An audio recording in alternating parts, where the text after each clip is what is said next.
පසුගිය පාඩම් වලදී අපි ගණනය කිරීම හා වැදගත් වන ඒකක පිළිබඳ කරුණු සංක්ෂිප්තව විමසා බැලුවා. එතකොට පහුගිය වීඩියෝ ටිකේදී මා ඉදිරිපත් කරන ලද එම ඒකක පිළිබඳ කරුණු ඕගොල්ලෝ මේ වෙනකොට හොඳින් අධ්‍යයනය කරලා ඇති කියලා මම විශ්වාස කරනවා. එතකොට අද වීඩියෝවේදී අපි රසායනික ගණනය පිළිබඳව තවදුරටත් ඉදිරියට කතා කරනවා. එතකොට මෙතනදී මම මේ වීඩියෝ එකේදී ඔයගොල්ලන්ට කියන්නට උත්සාහ කරන්නේ සාමාන්‍යයෙන් අපි රසායනික ගණනය කිරීම වලදී අමතක කරන යම්කිසි වැදගත් විෂය කරුණක් පිළිබඳව. ඒ තමයි මේ ගණනය කිරීම වලදී අපි මේ මාන විශ්ලේෂණය කියන එක කොහොමද භාවිත කරන්නේ කියන එක. මාන විශ්ලේෂණය. එතකොට දැන් මේ මාන විශ්ලේෂණය කියන වචනේ භෞතික විද්‍යාව හදාරන දරුවන්ට හුරු වෙති. එතනදී අපි භෞතික විද්‍යාවේදී මේ මාන විශ්ලේෂණය කියලා සිද්ධියක් කතා කරනවා. නමුත් දැන් මම මේ රසායනික ගණනයට අදාළව කතා කරන්නට හදන මාන විශ්ලේෂණය කියන එක අපි භෞතික විද්‍යාවේදී කතා කරන සිද්ධියම නෙවෙයි. ඊට වඩා වෙනස් වූ කරුණක් තමයි මම ඔයගොල්ලන්ට පෙන්නලා දෙන්න හදන්නේ. දැන් අපි මේ කියන්න හදන සිද්ධිය අපි නොදැන භාවිත කරනවා. ඒ නිසාම අපට ගණනය කිරීම වලදී වැරදි සිද්ධ වෙනවා. ඒක හරි නරක පුරුද්දක්. ඒ කියන්නේ මෙහිමයි. දැන් අපි ගොඩක් වෙලාවට ගණන් හදනකොට අපි අර දීලා තියෙන කිසියම් භෞතික රාශියකට දාලා මිනුම ගත්තම ගොඩාක් වෙලාවට අපි මේ මිනුමේ සංඛ්‍යාත්මක අගය අරගෙන ඒක විතරයි අපි සුළු කරන්නේ. සංඛ්‍යාත්මක අගය සුළු කරලා ඊට පස්සේ උත්තරයට අදාළ ඒකකය අපි වෙනම දානවා. ඒ කියන්නේ අපි ඒක මතක තියාගෙන ඉඳලා දානවා. ඒක හරිම නරක පුරුද්දක්. මේ මාන විශ්ලේෂණය කියලා කියන්නේ අපි කිසියම් ගණනය කිරීමකදී සංඛ්‍යාත්මක අගය සහ ඒකකය කියන දෙකම සලකලා මේ දෙකම සුළු කිරීමක් තුළින් පිළිතුරට අදාළ සංඛ්‍යාත්මක අගය සහ පිළිතුරට අදාළ ඒකකය ලබා ගැනීම තමයි මේ මාන විශ්ලේෂණය කියන එකකින් මම මෙතනදී අදහස් කරන්න උත්සාහ කළේ. දැන් අවසනාවට දැන් සිංහලෙන් ලියලා තියෙන කිසිදු පොතක මේ රසායන ගණනයට අදාළව ඕ වෙනත් තැනකදී මේ කරුණු ඉස්මතු කරලා නේ. නමුත් ලෝකේ පිළිගත් ඉංග්‍රීසි ග්‍රන්ථවලදී මේ කරුණු බොහොම සරලව ඉදිරිපත් කරනවා. ඉතින් මම මේ වගේ පොත්වලින් ගත්ත කරුණු ටිකක් තමයි ඔයගොල්ලන්ට මෙතනදී ඉදිරිපත් කරන්න හදන්නේ. මේ මාන විශ්ලේෂණය එහෙම නැත්නම් dimensional analysis කියන එක. එතකොට මේ මාන විශ්ලේෂණයේදී අපි සංඛ්‍යාත්මක අගය සහ ඒකකයේ කියන දෙකම සුළු කිරීම නිසා අපිට ඉතා වැදගත් දෙයක් වෙනවා. ඒ කියන්නේ පිළිතුරට අවශ්‍ය ඒකකය අපිට નિરાයසයෙන්ම ලැබෙනවා. ඒ වගේම අපේ සුළු කිරීම වල කිසියම් වැරැද්දක් වුණා නම් ඒ වැරැද්ද අපිට පහසුවෙන් චෙක් කරගන්නත් පුළුවන් වෙනවා. මේ කතාවේදී වැදගත්ම දෙයක් තමයි පරිවර්තන සාධකය කියන එක. පරිවර්තන සාධකය. ඔකට මේ වචන බොහොම නුහුරු වෙයි. පුදුමයට දෙයක් නේ. මොකද මම අර කලින් කිව්වා වගේ සිංහලයේ ලියත් කිසිම පොතක මේවා පැහැදිලිව සඳහන් කරලා නැහැ. එතකොට මේ පරිවර්තන සාධකය conversion factor කියලා කියනවා ඉංග්‍රීසියෙන්. මේක අපිට වැදගත් වෙන්නේ දැන් අපි බොහෝ ගණනය කිරීම කරනකොට අර අපිට අවශ්‍ය වෙනවා කිසියම් ඒකකයකින් මන්නද මිනුමක් වෙනත් ඒකකයකින් අපිට ප්‍රකාශ කරන්න. එහෙම නැත්නම් වෙනත් අභිමත ඒකකයකට අපිට පරිවර්තනය කරන්න වෙනවා. මෙතන තමයි පරිවර්තන සාධකය කියන එක අපිට වැදගත් වෙන්නේ. ඒ කියන්නේ මේ පරිවර්තන සාධකය කියන්නේ වෙනත් විදිහකට කිව්වොත් ඒකක අතර සම්බන්ධතාවය. ඒකක අතර සම්බන්ධතාවය භාවිත කරමින් කිසියම් ඒකකයකින් ඉදිරිපත් කරපු මිනුමක් අභිමත වෙනත් ඒකකයකට මගින් ඉදිරිපත් කිරීම. එහෙම නැත්නම් පරිවර්තනය කිරීම. තාක් මෙතනදි කරන්නේ. එතකොට ඇත්තට මේ පරිවර්තන සාධකය කියන්නේ කිසියම් භාගයක්. ඒතර ඒ භාගයක් නැත්තම් ඔයගොල්ලෝ දන්නවා ඒකේ හරය සහ ලවය කියලා එකක් තියෙනවා. එතකොට මේ පරිවර්තන සාධකයේදී මේ හරය හා ළඟේ කිසියම් මිනුමකට අදාළ නැත්නම් භෞතික රාශියකට අදාළ එකම ප්‍රමාණයක් වෙනත් ඒකක දෙකකින් නිරූපණය වෙනවා. දැන් අපි මේක උදාහරණයක් ඇසුරින්ම බලමු. දැන් ඔයගොල්ලන්ට වඩා හොඳයි මේ උදාහරණය කොලේක ලියාගත්තා නම් මම මේ කියන එක ලියාගෙන ඊට පස්සේ අපි මේක සුළු කරන්නේ කොහොමද කියන එක බලන්න. ඒතර මම ඉදිරිපත් කරනවා මෙතන පළවෙනි ගැටලුව ඔයගොල්ලෝ ලියාගන්න. O2 වායුව ඝන සෙන්ටිමීටර් 50ක්. ඝන සෙන්ටිමීටර් 50යි ඝන සෙන්ටිමීටර්. ඝන සෙන්ටිමීටර් 50ක් O2 වායුව ඝන සෙන්ටිමීටර් 50ක් වායු සරාවකට එකතු කර ගන්නා ලදී. වායු සරාවකට එකතු කර ගන්නා ලදී. මෙම වායු පරිමාව ලීටර් වලින් කොපමණ වේද?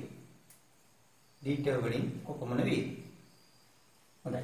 ඔක තමයි ගැටලුව. දැන් කියනවා ගානේ ඔක්සිජන් වායු ඝන සෙන්ටිමීටර් 50ක් එකතු කරගත්තා වායු සරාවකට. එතකොට මේ වායු පරිමාව ලීටර් වලින් කොච්චරද? දැන් මේක විභාගයට ඕගොල්ලන්ට රසායන විද්‍යාවේ රසායනික ගණනයක් ලෙස එන ගැටලුවක් නෙවෙයි.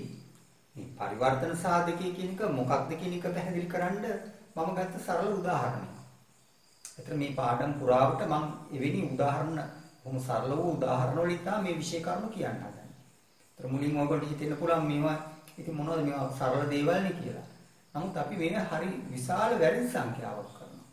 ඒතර මේ වැරදි සංඛ්‍යාව ඔයගොල්ලෝ පෙන්නලා දීම තමයි මගේ මේ ගැටලුව වල අරමුණ. දැන් මම අර පස්සේ පාඩම් වලදී ආරම්භයේදී කිව්වා වගේ දැන් රසායනික ගණනයේදී ඔයගොල්ලෝගේ බලන්නේ මේ සිද්ධාන්ත හරියට ඔයගොල්ලෝ භාවිත කරන්න දන්නවා කියන එක. මිසක් මේ ඔයගොල්ලන්ට සංකීර්ණ ගැටලු ගණන් හදන්න පුළුවන්ද කියන එක නෙවෙයි. ඒක රසායන විද්‍යාවට වැදගත් වෙන්නේ. එතකොට දැන් අපි කොහොමද මේක සුළු කරන්නේ? අන්න එතකොට දැන් මේකෙදී අවශ්‍ය පරිවර්තන සාධකයක් අපිට තියෙනවා. පරිවර්තන සාධකය. ඒ තමයි පරිවර්තන සාධකය තමයි මේ ලීටර් සහ ඝන සෙන්ටිමීටර අතර සම්බන්ධතාවය. ලීටර් සහ ඝන සෙන්ටිමීටර අතර සම්බන්ධතාවය. එතකොට දැන් ඔයගොල්ලෝ දැනගන්න ඕන මේ 1 ලීටර් කියන එක මම මේක මුලින් කියා දුන්නා. 1 ලීටර් කියන එක සමාන වෙනවා 10 3 වෙනි බලයයි ඝන සෙන්ටිමීටර වලට. ඝන සෙන්ටිමීටර 10 3 වෙනි බලයට සමාන වෙනවා 1 ලීටර් කියන එක. එතකොට දැන් අපිට පුළුවන් මේ සම්බන්ධතාවය, ඒ කියන්නේ මේ පරිවර්තන සාධකය. මේක තමයි පරිවර්තන සාධකය. ඒකක දෙකකින් ඉදිරිපත් කරලා තිනවා එකම ප්‍රමාණය. දැන් ලීටර් 1 කියන එක ඝන සෙන්ටිමීටර 13කට, ඒ කියන්නේ 1000කට සමානයි. එතකොට දැන් අපිට මේ සම්බන්ධතාවය යොදාගෙන අනුපාත දෙකක් ගන්න පුළුවන්. අනුපාත දෙකක්. මම නැවතත් කියනවා මේවා නිකන් සරල දේවල් නේ කියලා නොසලකා හරින්න නැතුව මම මේ කියන්න හදන સિદ્ધාන්ත තේරුම් ගන්න try කරන්න. ඒතර එකක් තමයි මේ 1 ලීටර බෙදීම 10 3 වෙනි බලයයි ඝන සෙන්ටිමීටර කියන එක. 10 3 වෙනි බලයයි ඝන සෙන්ටිමීටර. එහෙම නැත්නම් මේක අපිට අනිත් පැත්තට ලියන්න පුළුවන්.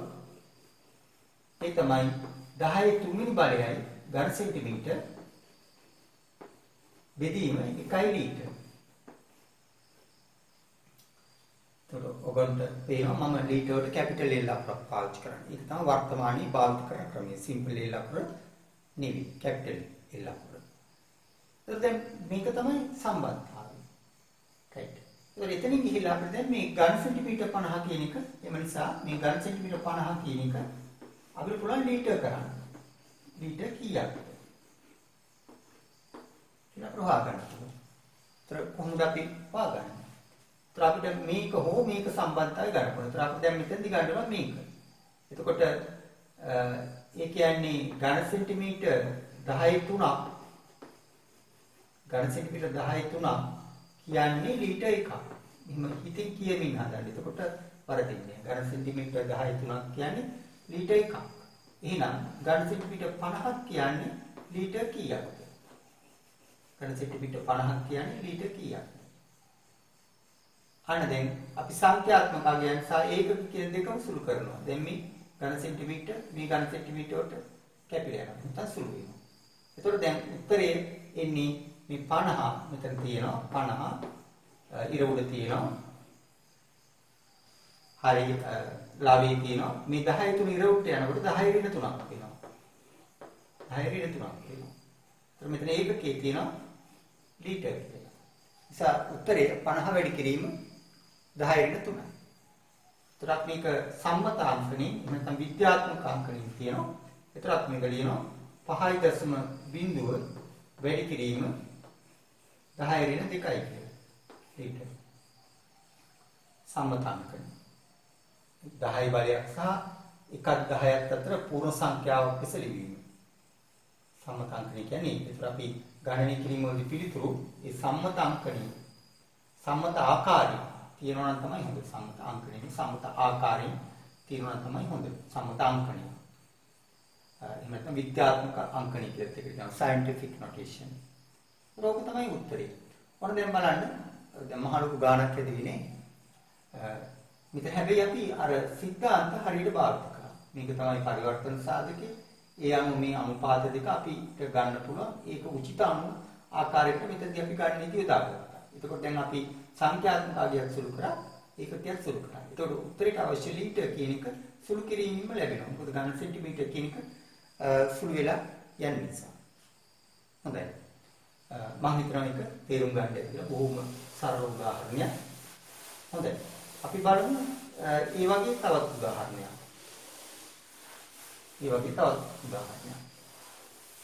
ඒකත් මම හිතනවා ඔයගොල්ලෝ ලියාගත්තා නම් හොඳයි.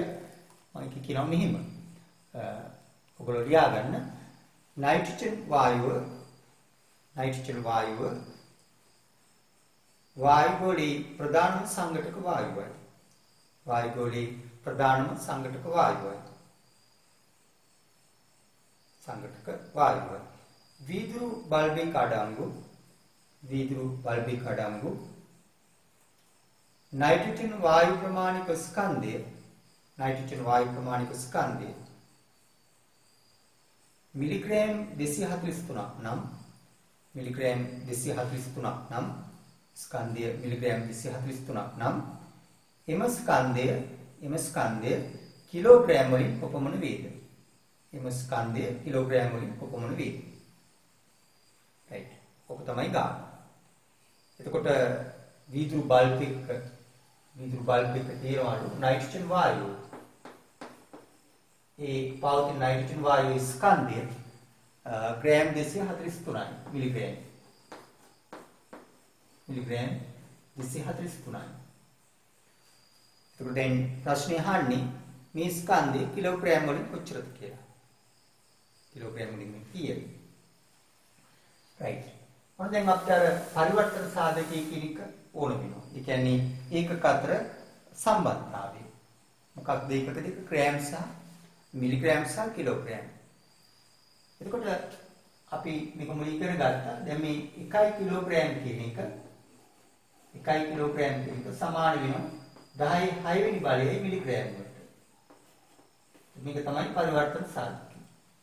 1 කිලෝග්‍රෑම් කියන එක සමාන 10 6 වෙනි බලයේ මිලිග්‍රෑම්. දැන් මෙතනින් අපට අනුපාත දෙකක් ගන්න පුළුවන්. මේ දෙක සමානයි.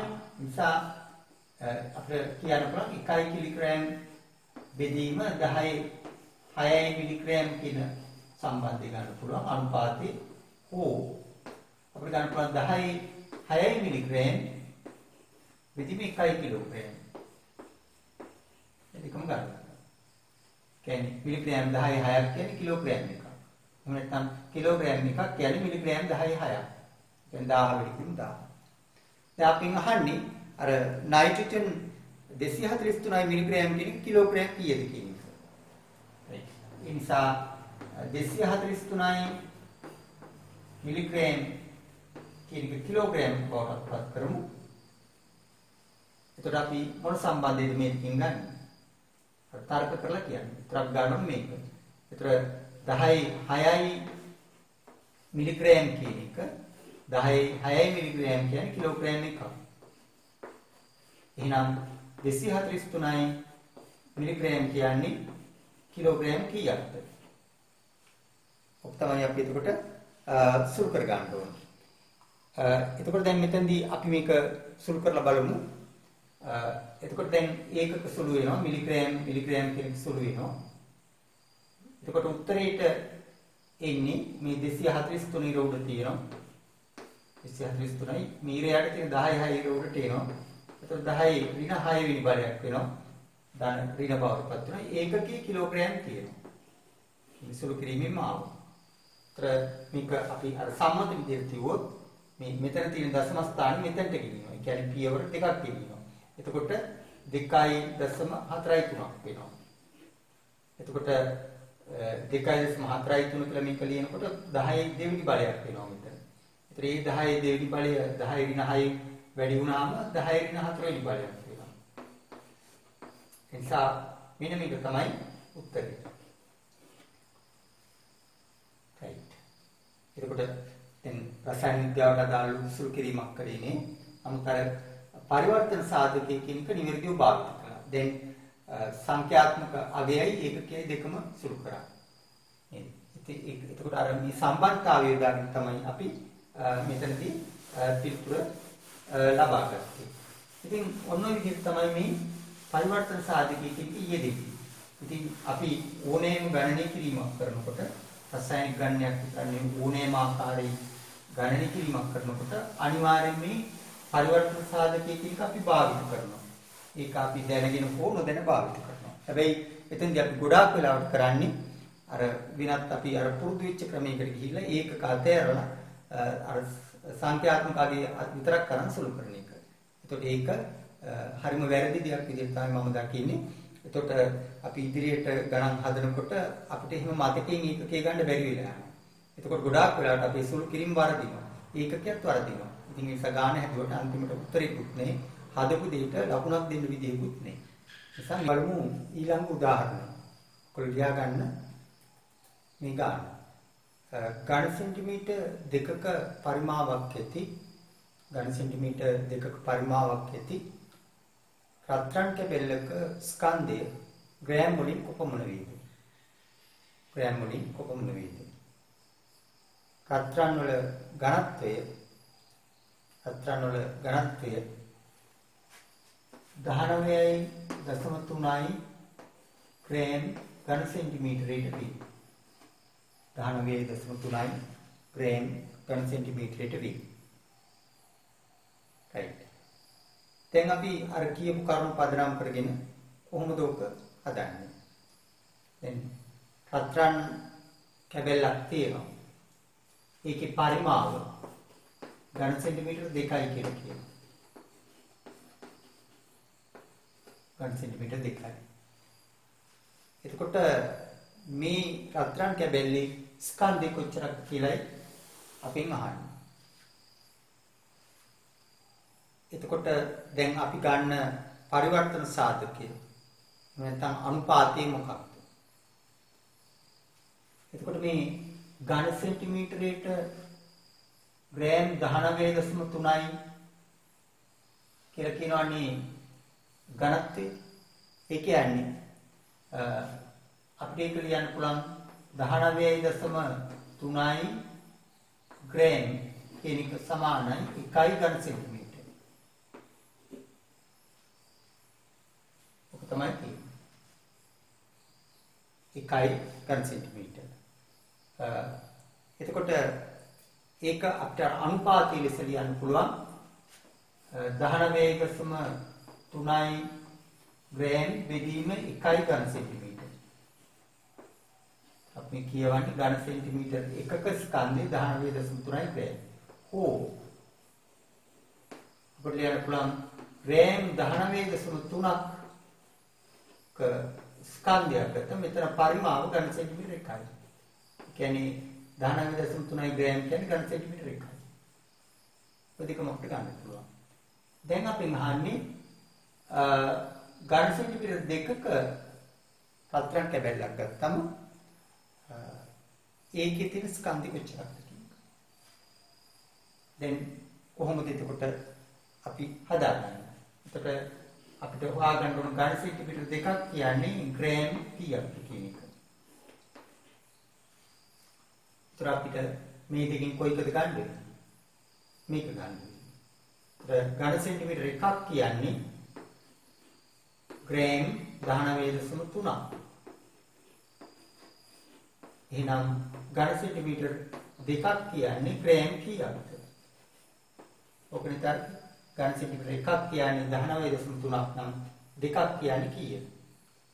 right. ඒතර මෙතනදී ඒකකේ මෙහෙම සුළු වෙනවා. ඒතර උත්තරේ ඉන්නේ 2 වැඩි කිරීම 19.3. ඒ කියන්නේ 3 වරක් 2 6යි, 9 වරක් 2යි 18යි, 2 වරක් 1 2යි 1යි 3යි. 38.6යි ග්‍රෑම්. උත්තරේ ග්‍රෑම් 38.6යි.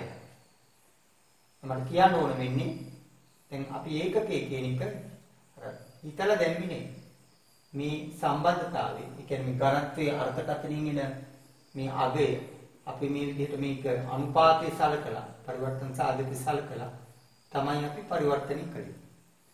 ඉතින් ගණන් හදනකොට මේක මේ විදිහට කරන්න ප්‍රැක්ටිස් කරන්න. දැන් අපි ඒකක අධ්‍යයනලා තමයි ගොඩක් වෙලාවට ගණන් හදන්නේ. මොකද අපි උත්තරය ගැන විතරයි හිතන්නේ.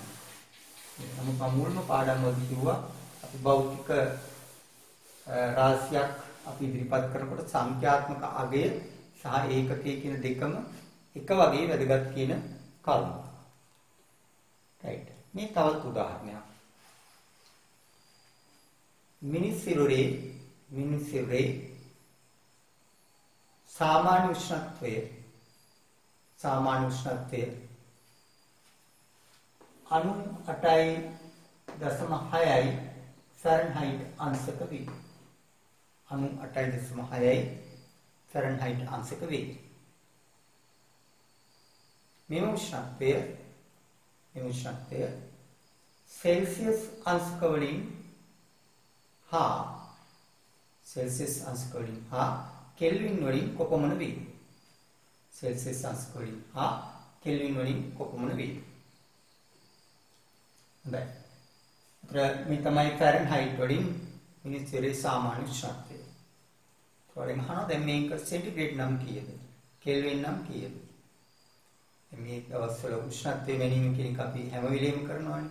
සාර උෂ්ණත්වය මැනීම නේද? දැන් මේ කොවිඩ් ප්‍රශ්නේ නිසා මේ අපි නිතරම උෂ්ණත්වය චෙක් කරනවා. දැන් කොවිඩ් වල එක රෝගී ලක්ෂණයක් තමයි උණ සෑදීම. සාර උෂ්ණත්වය සාමාන්‍යයට වඩා වැඩි වීම. ඒක මේ තමයි සාමාන්‍ය අගය. අපි අර ඩිජිටල් උෂ්ණත්වමානයකින් මෙන්නම අපට ලැබෙන අගය සාමාන්‍ය අගයට වඩා අංශ කීපයක් වැඩි වෙලා තියෙනවා නේද? අන්න අපිට උණ රෝග ලක්ෂණ තියෙනවා නේද? එහෙනම් ඒක කොවිඩ් වල රෝග ලක්ෂණයක් වෙන්න පුළුවන්. ඉතින් මෙවැනි කරුණු මෙවැනි අපි දැන් කිසියම් ඒකකයකින් අපිට මෙන්නම් ඒක අනිත් ඒකකින් කොච්චරක්ද කියලා දැනගැනීම වැදගත්. පහුගිය දවස්වල මම අධ්‍යක්ෂක මුණ දුන්නා. දැන් අපිට සාමාන්‍ය සෞර උෂ්ණත්වයේ මතක ගොඩක් වෙලාවට සෙන්ටිග්‍රේඩ් අංශක වලින්. එතකොට සමහරට අර අපි කිසියම් ආයතනයකට යනකොට ඉස්කෝලේට යනකොට අපි අර උෂ්ණත්වය මාන ඩිජිටල් උෂ්ණත්වය මානේ තියෙන සමහරට ෆැරන්හයිට් වගේ. ඒකට ඒක මන්න කෙනා සමහරට මේ සෙන්ටිග්‍රේඩ් ෆැරන්හයිට් ගන්න නැහැ. ඉතින් යා ඒක අපු උත්තරයක් දෙනවා. මොන දැන් දෙනවා 98.6යි. එතකොට දැන් සෙන්ටිග්‍රේඩ් වලින් මයිනොත් තියෙන්න ඕන 37යි. නේ ඒතකොට දැන් අපිට ඒක මතක තියාගන්න දැන් 37යි තියෙන්න ඕන මම ගාමු දෙන්න දැන් අපිට වෙනවා 98යි ගන්න. නේ සමහරවිට අපි ඒක කියන දන්නේ නැත්නම් මොකද වෙන්නේ? අපි නිකන් බය වෙයි යනවා විදියට. නේද? අපි ගණනය කරලා බලමු. ෆැරන්හයිට් වලින් දුන්නා මේක සෙන්ටිග්‍රේඩ් වලින් කීයද? අන්න එතකොට අර මම උෂ්ණත්ව ගැන කියනකොට දීපු සම්බන්ධතාවය වැදගත් වෙනවා. सेंटीग्रेड वली मैंने उष्णत्वය අපි ඒක Tc කියමු. सेंटीग्रेड वली मैंने उष्णत्वය සමාන වෙනවා T ෆැරන්හයිට් ඍණ 32යි ෆැරන්හයිට් 32යි ෆැරන්හයිට් 5යි සෙන්ටිග්‍රේඩ් බෙදීම 5යි සෙන්ටිග්‍රේඩ් බෙදීම 9යි ෆැරන්හයිට් අංශක. ඔක තමයි සම්බන්ධතාවය. ඔක තමයි සම්බන්ධතාවය. ඉතින් අර මම මුලිනුත් කියවනේ අපි හරිම නරක පුරුද්දක් කරනවා. දැන් මේ සමීකරණේ ඇත්තටම ඕගොල්ලෝ අහලා තිබුණොත් නේද? මෙහෙම නෙවෙයි අහලා තිබ්බේ. එතකොට අපි ගන්නෙ නේද මේ මොකක් හරි මේ ගන්නවා සෙන්ටිග්‍රේඩ් C සමානයි සෙන්ටිග්‍රේඩ් C සමානයි වර්ණක් ෆැරන්හයිට් ඍණ 32යි 5 බෙදීම 9යි. ඔන්න. එයාර මේ T සෙන්ටිග්‍රේඩ් ඇත්තෙත් නෑ T ෆැරන්හයිට් කියන ඒවා ඇත්තෙත් නෑ 32යි ෆැරන්හයිට් කියන එකත් නෑ මෙතන සෙන්ටිග්‍රේඩ් උත් නෑ මේවත් නෑ. දැන් එතකොට නේද අපි අර ඒකකේ දාන්නේ මතක තියාගන්න. නැත්නම් අතින් දාන්නේ ඒකකේ සරල භාෂාවෙන් කියනවා. අතින් දාන්න කිව්වේ අතින් තියන්නේ ඒකකේ දාන්නේ නෙවෙයි. අපි මතක තියාගෙන ඉඳලා ඒකකේ දානවා. නමුත් දැන් අපි මේ පරිවර්තන සාධක පිළිබඳ කරුණු භාවිත කරලා මේක සුළු කරමු. right.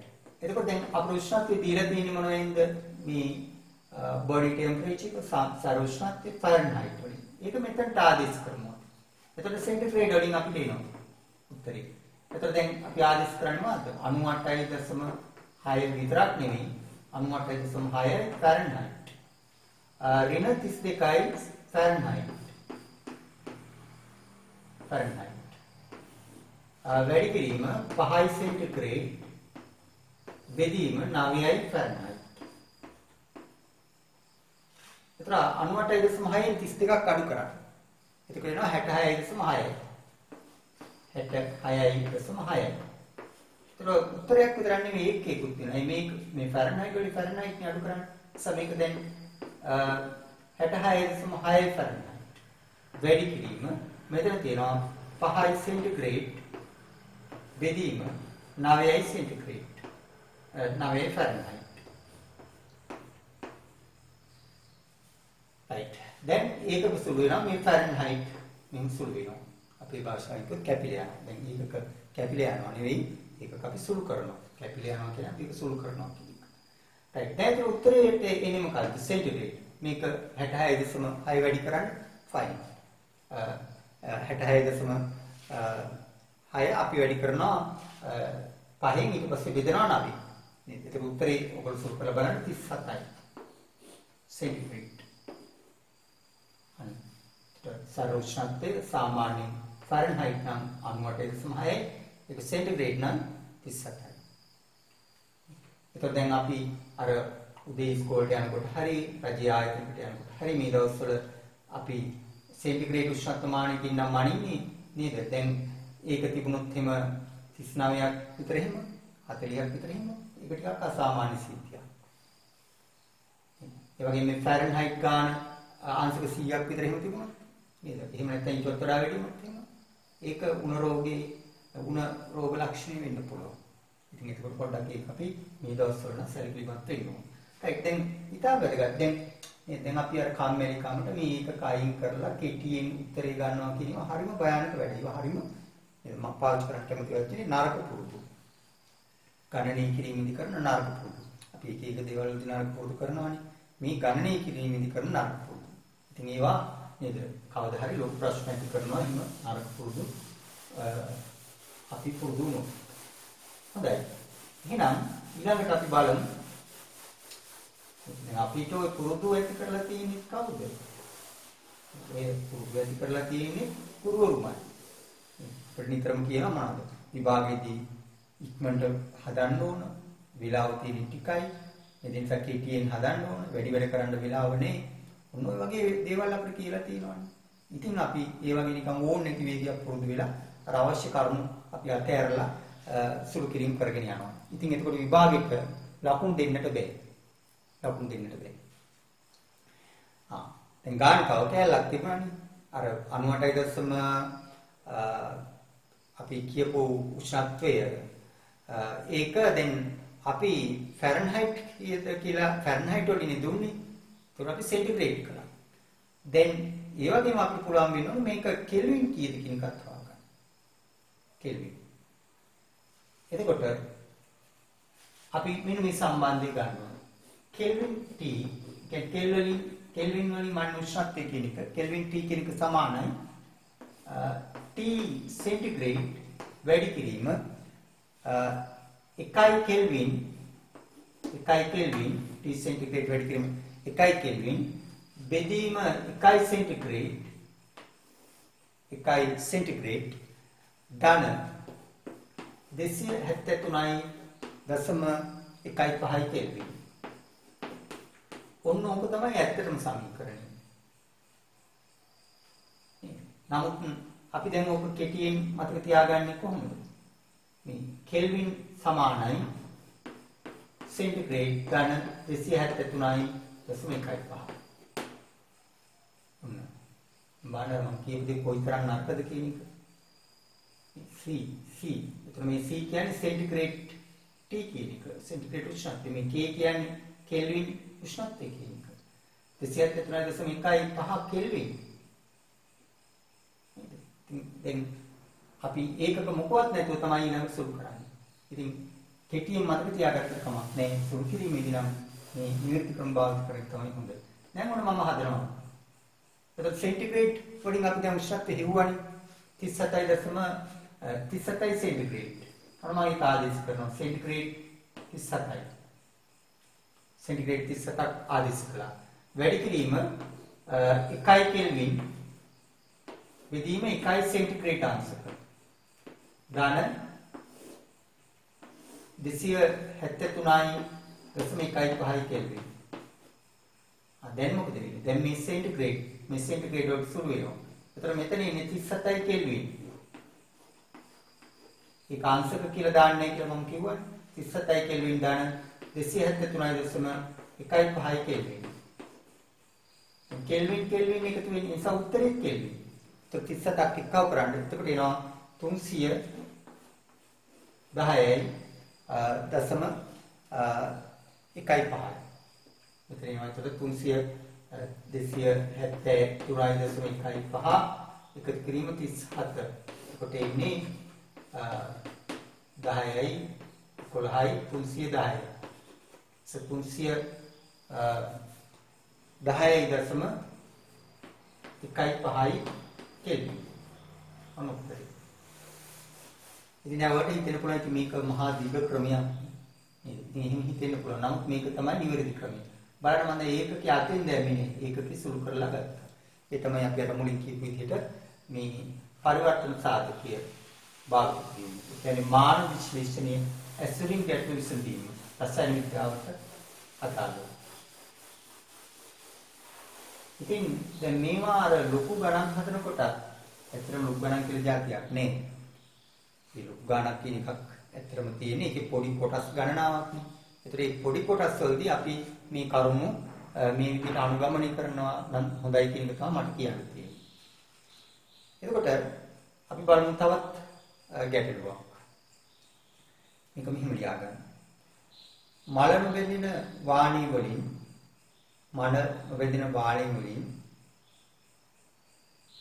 සාධන ලද කම්බියක විස්කම්බය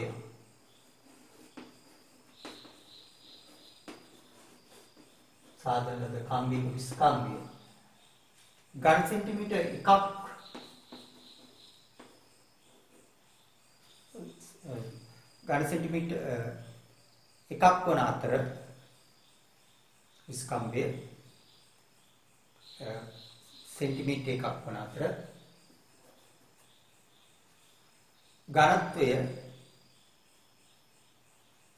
ඝනත්වය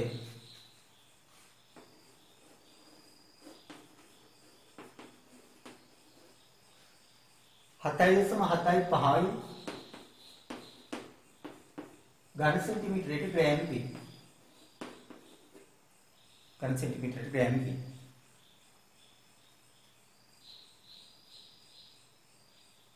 කිලෝග්‍රෑම් එකක ස්කන්ධයක් සහිත වාණී ප්‍රමාණයක් ලබා ගැනීමට මෙම කම්බියෙන් කොපමණ දිගක් ගත යුතුද? මෙම කම්බියෙන් කොහොමද දිගක් ගත යුතුද? right. ඕක තමයි ගාන. දැන් කම්බියක් තියෙනවා. වාණි කම්බිය උඩ දැකලා තියෙනවා.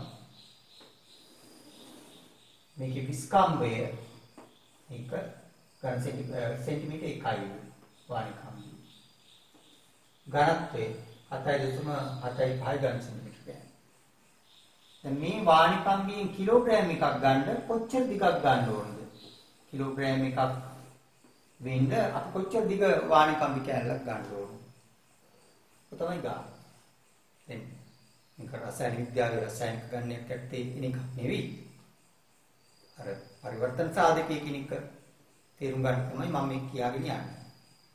දැන් කොහොමද අපි මේක හදන්නේ? කොහොමද අපි හදන්නේ? ඒතර මොකක්ද අපි පාවිච්චි කරන පරිවර්තන සාධකය? පරිවර්තන සාධකය. එතකොට මෙතනදී අපි පාවිච්චි කරන්න ඕන එක සාධකයක් තමයි මේ කිලෝග්‍රෑම් සහ ග්‍රෑම් අතර සම්බන්ධය. ඒ කියන්නේ 1 කිලෝග්‍රෑම් කියන්නේ 10.3 ග්‍රෑම් කියන එක. අපි ගන්න ඕනේ එක සම්බන්ධයක්. දැන් මම ස්කන්ධය ගැන කියනකොට මේක කිව්වනේ. මේ පොඩි දේවල් තමයි අපිට වර්ධින්නේ. ඒතර සම්බන්ධතා අතර අනුපාතය තමයි අපිට අවශ්‍ය අනුපාතය තමයි ග්‍රෑම් 10.3ක් කියන්නේ කිලෝග්‍රෑම් එකක්.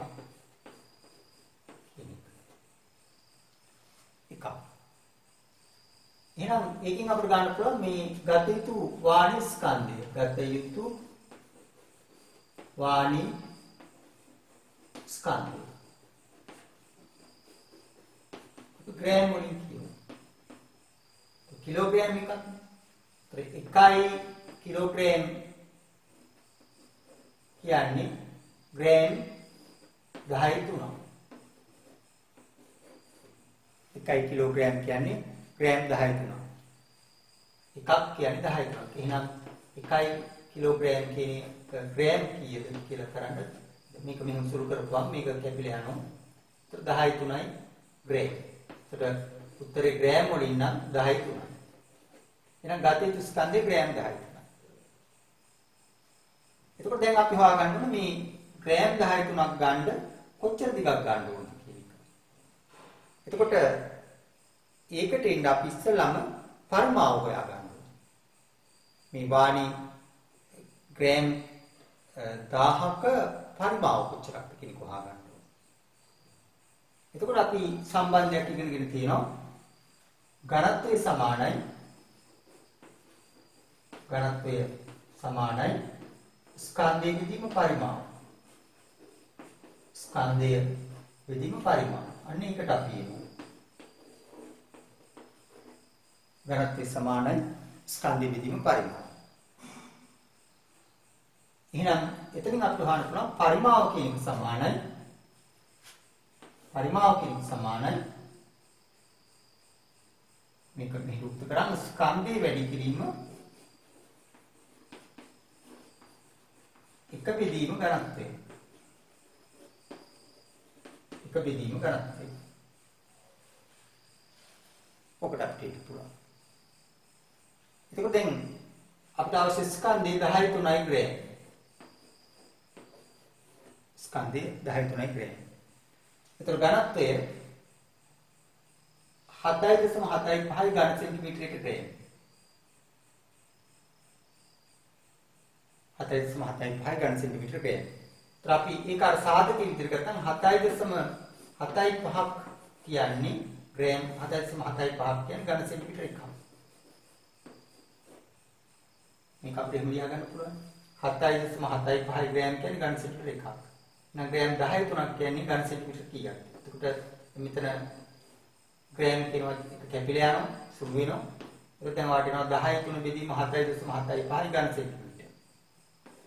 10 තුන්වෙනි බලය බෙදීම 7.75 ඝන සෙන්ටිමීටර. කියලා. ඒකට ඒක සුළු කරලා බලන්න 129ක් වෙනවා උත්තරේ ඝන සෙන්ටිමීටර. 129. මොකද? තේරෙන්නේ නැහැ. 129. දැන් අපි දිගනේ හොයන්න ඕනේ. දිග හොයන්න ඕනේ. එතකොට දැන් මේ වාණි කම්බිය සිලින්ඩර් ආකාරයි. අරස්කඩ ශේෂ්ඨඵලයේ වෘත්තයක් නේ. සිලින්ඩර් ආකාරයි. ඒතර අපි වෘත්තික පරිමාව මේ සිලින්ඩරික පරිමාව ගැන අපි සමීකරණයක් ගන්න ඕනේ පන්තියේදී ඉගෙන ගත්තා.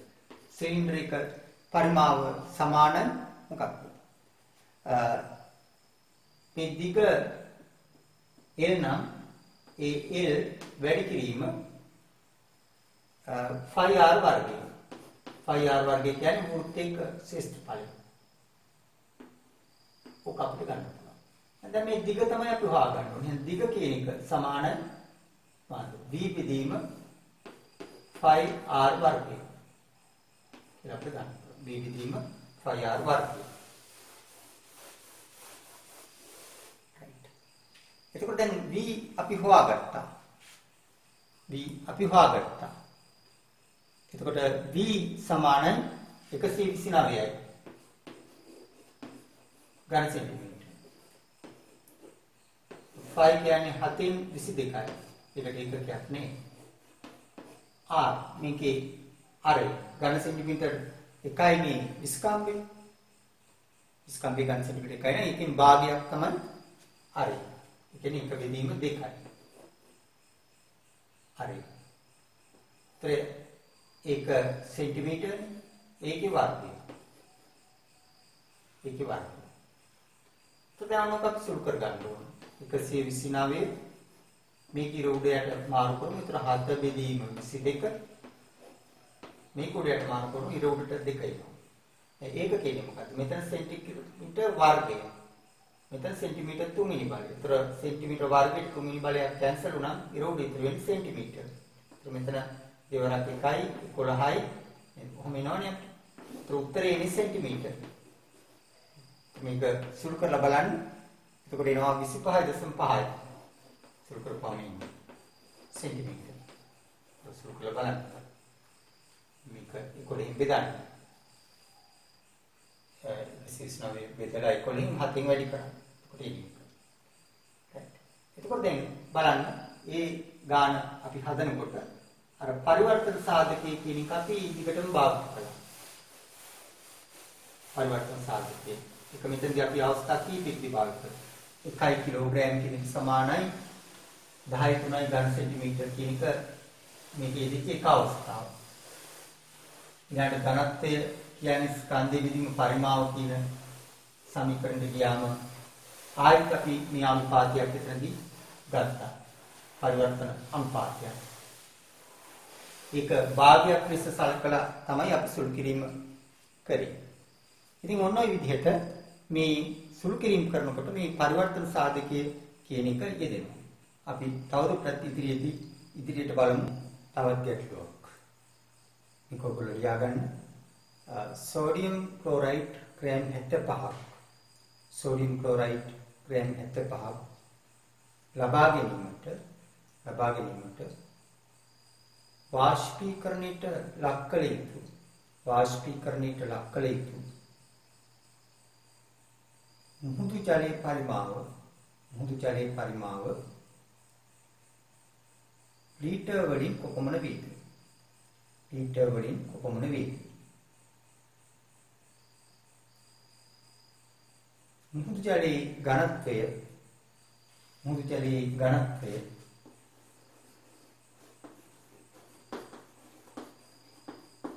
1.03යි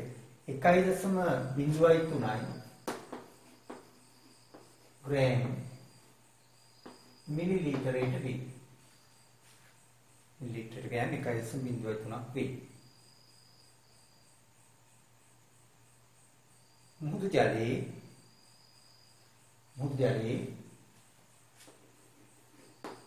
බර අණු 3.5 බර අණු 3.5 සෝඩියම් ක්ලෝරයිඩ් අඩංගු වන්නේයි සලකන්න. right. ඔක තමයි ගැටලුව. සෝඩියම් ක්ලෝරයිඩ් ග්‍රෑම් 75ක් අපි ගන්න මුහුදු ජලය ලීටර් කොච්චරක් ඕනද කියලා අහන්නේ. ඒගොල්ලෝ සාමාන්‍ය පිළිපන්ති ඉගෙන ගත්තා. රසායනික කර්මාන්තවලදී අපි මුහුදු ජලයේ තියෙන ජලයේ වාෂ්ප කරලා යවලා තමයි ලුණු නිෂ්පාදනය කරන්නේ. අපි හම්බන්තොට ප්‍රදේශයේ තියෙන ලුණු ලේවායක මේක තමයි කරන්නේ. දැන් මේකෙදි කියන්නේ දැන් මුහුදු ජලයේ වාෂ්ප කරලා ලුණු හදන්නේ. ඒත් ලුණු ග්‍රෑම් 75ක් හදන්න නම් ඔයා මුහුදු ජලයේ කොච්චරක් ගන්න ඕනද? ගානට අවශ්‍ය කරන දත්ත දීලා තියෙනවට ගන්න එකට මුහුදු ජලයේ ඝනත්වය දීලා තියෙනවා. ඊට බරාණු 3.5ක් sodium chloride තියෙනවා කියලා. right.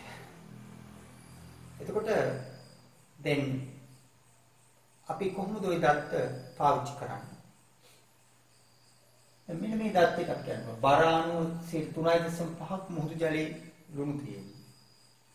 එහෙනම් අපි මුහුදු ජලයේ ග්‍රෑම් 100ක් ගත්තොත් මුහුදු ජලයේ ග්‍රෑම් 100ක්. ඒ මුහුදු ජලයේ ග්‍රෑම් 100 තුල ග්‍රෑම් 3.5ක් සෝඩියම් ක්ලෝරයිඩ් තියෙනවා. ඔක තමයි අපට අවශ්‍ය පරිවර්තන සාධකය. මේ ප්‍රතිශතය කියන එකෙන් අපි ගත්තේ 3.5. 3.5. ඒතර මුහුදු ජලයේ ග්‍රෑම් 100ක් ගත්තොත් එතන ග්‍රෑම් 3.5ක් සෝඩියම් ක්ලෝරයිඩ්. එහෙනම් අපිට දැන් අර අනුපාතයක් හදාගන්න පුළුවන්. ග්‍රෑම් 3.5ක් සෝඩියම් ක්ලෝරයිඩ් ගන්න මුහුදු ජලයේ ග්‍රෑම් 100ක් ගන්න ඕනේ.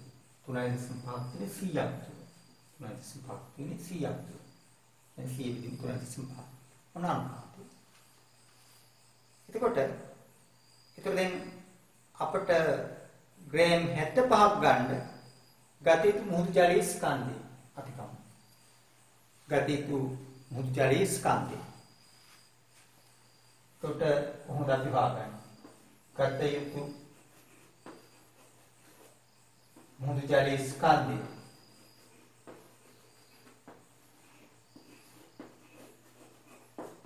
ස්කන්ධය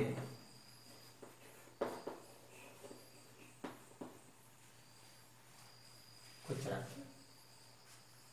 එතකොට ලුණු 3.5ක් ග්‍රෑම් ගන්න නම් මුහුදු ජලයේ ග්‍රෑම් 100ක් ඕන. එහෙනම් ලුණු ග්‍රෑම් 75ක් ගන්න මුහුදු ජලයේ ග්‍රෑම් කීයක් ඕන? 3.5ක් ගන්න 100ක් ඕන නම් 75ක් ගන්න කීයක් ඕන? අනේ දැන් මෙතන එක කැපිලා යනවා. එතකොට මෙතන 7500 බෙදීම 3.5. එතකොට අපිට එනවා ඒ අගේ ඒ කියන්නේ 75 වැඩි කිරීම 100 බෙදීම 3.5 ග්‍රෑම්. මේක සුළු කරන්න ඕනේ අවසාන සුළු කිරීම මේ අපි බලාපොරොත්තු වෙන රාත්‍රමේදී සුළු කිරීම අවශ්‍ය නැහැ. විභාගෙදිත් එහෙමයි. මේ භාග විදිහට ලියාගෙන යනවා. එතකොට අපෙන් අන්තිම උත්තරේ තමයි බලන්නේ. ඒතර මේ මැදදී සුළු කරන්න ඕනේ. දැන් ගොඩක් වෙලාවට මැදදී සුළු කරොත් අන්තිම සුළු කිරීම අමාරු වෙනවා දශම ස්ථානයේ මේක. සහෝදර මතක තියාගන්න රසායන විද්‍යාවේදී අර අහලා තියෙන උත්තරේට සුළු කරපුවම ඇති මැදේව සුළු කරන්න අවශ්‍ය නැහැ. ඒ නිසා මේක මෙහෙම තියාගන්න. right. දැන් මේක තමයි ගතික මුජ්ජලී ස්කන්ධය. දැන් අපි අහන්නේ මේ ස්කන්ධය ගන්න කොච්චර පරිමාවක් වුණත්. කොච්චර පරිමාවක් වුණත්. දැන් අනේ ඒක අපිට හොයාගන්න දැන් අර ඝනත්වය කියන කරුණ පාවිච්චි කරන්න. ඝනත්වය. මුහුදු ජලයේ ඝනත්වය මිලිලීටරයට ග්‍රෑම් 1.0 එතනින් ගන්න සම්බන්ධතාවය තමයි 1.03යි ග්‍රෑම් කියන්නේ 1 මිලිලීටර කියන එක. 1 මිලිලීටර කියන්නේ. එතන අපිට අනුපාතයක් විදිහට ලියන්න පුළුවන් ග්‍රෑම් 1.3ක් අඩංගු වෙන්නේ මිලිලීටර එකක. මිලිලීටර ග්‍රෑම් 1.03ක් අඩංගු වෙන්නේ මිලිලීටර එකක. එහෙනම් මේ ග්‍රෑම් ගාන අඩංගු වෙන්නේ මිලිලීටර කීයකද? නම් කොහොමද අහන්නේ? 1.03ක් අඩංගු වෙන්නේ 1 මිලිලීටර් වල නම් 75 වැඩි කිරීම 100 බෙදීම 3.5යි ග්‍රෑම් කියන එකයි කියන්නේ කොච්චර මිලිලීටර් වලද? තේරෙන්නේ නැත්නම් මේක තියෙන්නේ මේක මෙච්චරක් තියෙන මිලිලීටර් එක නම් මේ ගාන තියෙන කොච්චර? එහෙනම් ගත යුතු මුහුදු ජලයේ පරිමාව ඔන්න ඔක්සුල් කරපුවාම එන්නේ පරිමාව. අර දැන් මේ ග්‍රෑම් සුළු වෙනවා මේ ග්‍රෑම් සුළු වෙනවා. ඒතර උත්තරේ තියෙන්නේ මිලිලීටර් වලින්. දැන් උත්තරේ කියන්නේ එකකින් වැඩි කරාම උත්තරේ වෙනසක් වෙන්නේ නැහැ. 75 වැඩි කිරීම 100 බෙදීම 1.03 වැඩි කිරීම 3.5. මොනවාද තමයි උත්තරේ. ඒතර අපිට ඒක සුළු කරලා අපිට මිලිලීටර් වලින් උත්තරයක් එනවා. ඒක ඕනනම් අපිට ඊපස්සේ ලීටර් කරන්න පුළුවන්. ඒතර ලීටර් කරන්න මේක නැවතත් පරිවර්තන සාධකයක් පාවිච්චි කරන්න ඕනේ. ඉතින් ඔන්න ඔය විදිහට තමයි සුළු කිරීම කරන්නේ. හොඳයි.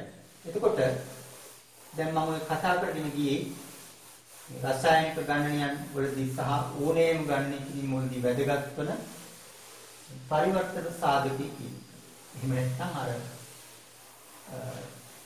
මාන විශ්ලේෂණය කරන්නේ කොහොමද කියන එක. එතකොට මම මුලින්ම කිව්වා වගේ මෙතනදී මේ මාන විශ්ලේෂණය කියන එකෙන් අදහස් කරන්නේ සුළු කිරීමක් කරනකොට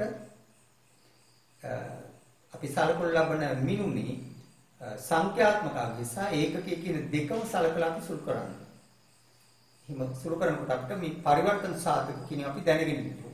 ඒ කියන්නේ ඒකක අතර සම්බන්ධතා අපි දැනගෙන ඉන්නවා. එතකොට ඒවා යොදාගෙන තමයි අපි සුළු කරන්නේ. එතකොට අපිට කිසියම් ඒකකයකින් දුන්නා මේක වෙනත් ඒකකයක් බවට පරිවර්තනය කරන්න පුළුවන්. එතකොට අපි සුළු කිරීමේදී සංඛ්‍යාත්මක අගයත් සුළු කරන්න ඕන ඒකකයක් සුළු කරන්න ඕන. ඒතර ඔයගොල්ලෝ ඉදිරියේදී කරන ගණනය කිරීම වලදී දිගටම මේ ක්‍රමය අනුගමනය කරන්න කියලා කියනවා. එහෙම අනුගමනය කරපුවම ඔයගොල්ලන්ට මේ රසායනික ගණනී අමාරු දෙයක් වෙන්නේ නැහැ. හොඳයි එහෙනම් මම තුන්වෙනි වීඩියෝ මේ පිළිබඳව කතාවෙන් අවසන් කරනවා. ඒතර අපි 1 2 වීඩියෝ වලදී අපි මේ ගණනට අවශ්‍ය ඒකක කියනවා හසුරවන්නේ කොහොමද කියන එක ඉගෙන ගත්තා. අන්තර්ජාතික ඒකක ක්‍රමයේ කියන එක උසස් පෙළ රසායනික විද්‍යාවට ප්‍රමාණවත් වෙන පරිදි. එතෙන්දී මම ඔබට ඉදිරිපත් කළා මේ ඒකක පිළිබඳ නීති හසුරවන්නේ කොහොමද කියන එක. ඊට පස්සේ දැන් මම අද වීඩියෝ වල පැහැදිලි කළා මේ ඒකක යොදාගෙන ඒකක පරිවර්තනය කරමින් ගණනය කිරීම කරන්නේ කොහොමද කියන එක. ඒකට අපි ඉදිරියේදී ගණන හදන රසායන විද්‍යාවේ රසායනික ගණනට අදාළ ගණන් ඔයගොල්ලෝ අහලා තියෙන මවුල ගණන්, ද්‍රාවණ ගණන් නේද? ඒවා හදනකොට මේ ක්‍රම අපි අනුගමනය කරන්නට ඕනේ. හරි. එහෙනම් අපි මේ වීඩියෝ මෙතනින් අවසන් කරනවා. අපි රසායනික ගණන හා සම්බන්ධ වන ඊළඟ වීඩියෝවේදී මුණ ගැහෙමු. ස්තුතියි.